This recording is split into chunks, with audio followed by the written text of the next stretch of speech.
Hi everyone, it's Clyde at Vibrant Soap, and today I'm just going to be cutting two glycerin soaps, two melt and pours, and one of them is a strawberry soap and one is what I call Orange Love.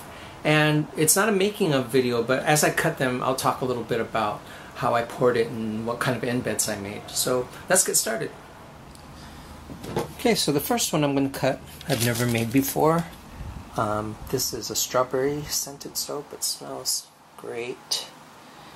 And of course you can tell that I poured these in multiple layers, but I had first made these strawberry embeds, and I've been experimenting a lot with how I pour melted soap into melted soap to get a little bit of swirling there, and got the complementary color scheme going on there too.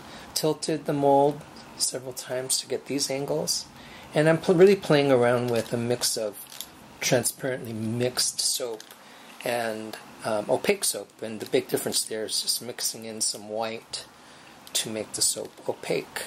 And I'll be holding these up. Well, let me show you what this looks like with the light going through. Like that. Put some sparkles in the clear part too. And let's keep cutting.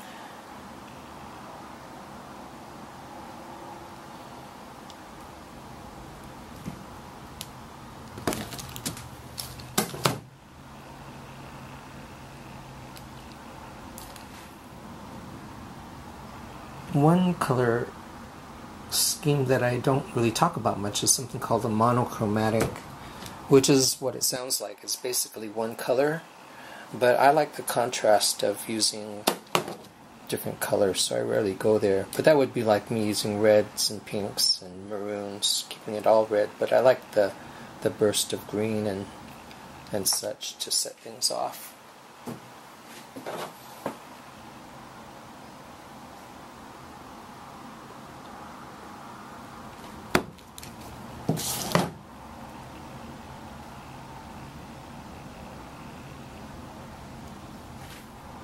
And one of the reasons why I do melt and pour is because a lot of people tend to like them, and I also do it for myself because it sort of breaks up the monotony of doing just one type of soap.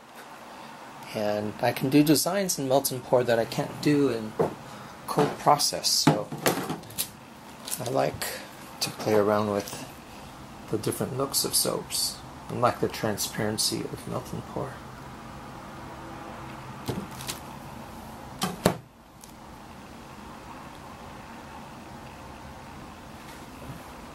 You don't typically think of melt and pour as being soap that you can do swirls with, but you can.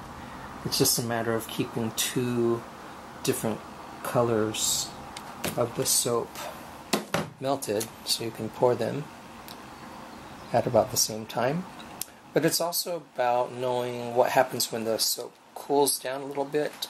If the soap that you're pouring into is a little bit more set up than the liquid soap that's hotter that you're pouring into it, then you can get some interesting swirls. Otherwise, if they're both melted and about the same viscosity, I think they tend to just mix.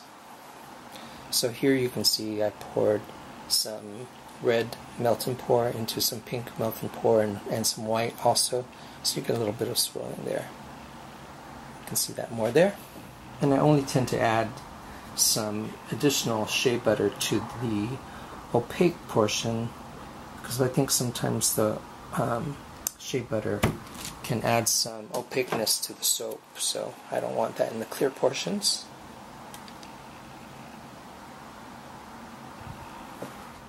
One last cut of this. So there's two right there. And let's start cutting the next one. So this one I call Orange Love, and I've made it several times before. Didn't change the design very much, but I did use a higher mold for this, so it's a little larger bar this time. And it's scented with Love Spell, thus the orange.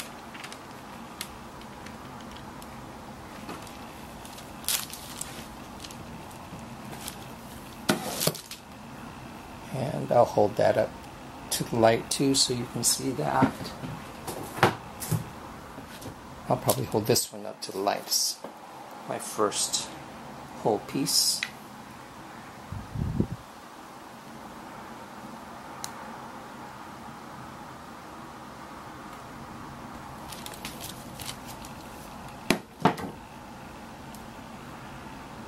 So I did make colors to promote each other.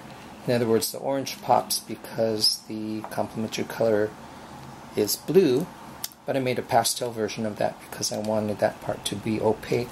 I like the idea of a color or a swirl going in from an opaque portion of the soap into a transparent.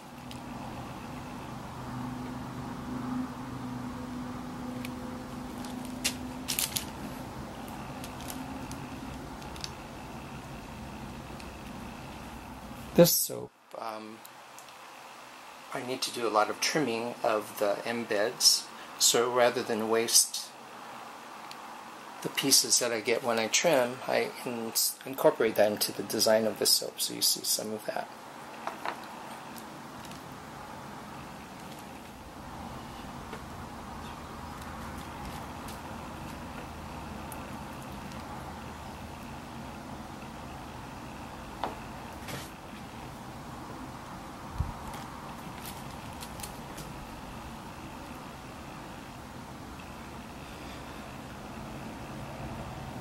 I'll hold one up to the light again so that you can see that this embed, this heart-shaped embed, has basically two layers of color in it.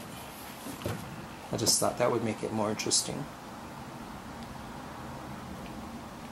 I always make things harder on myself though.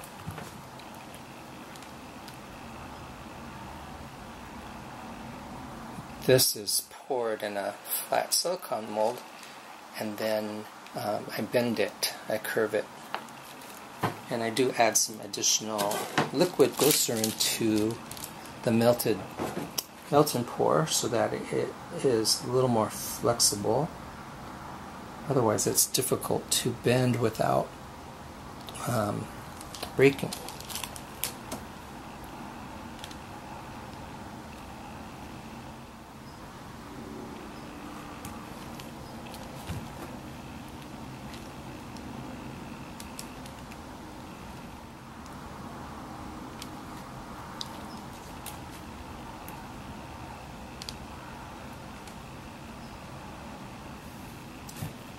Also, when I mix the blue, I use titanium dioxide mainly and just a few drops of blue. I didn't want the blue to be too dominant in this design because it's all about the orange and the fragrance. Here's my last cut.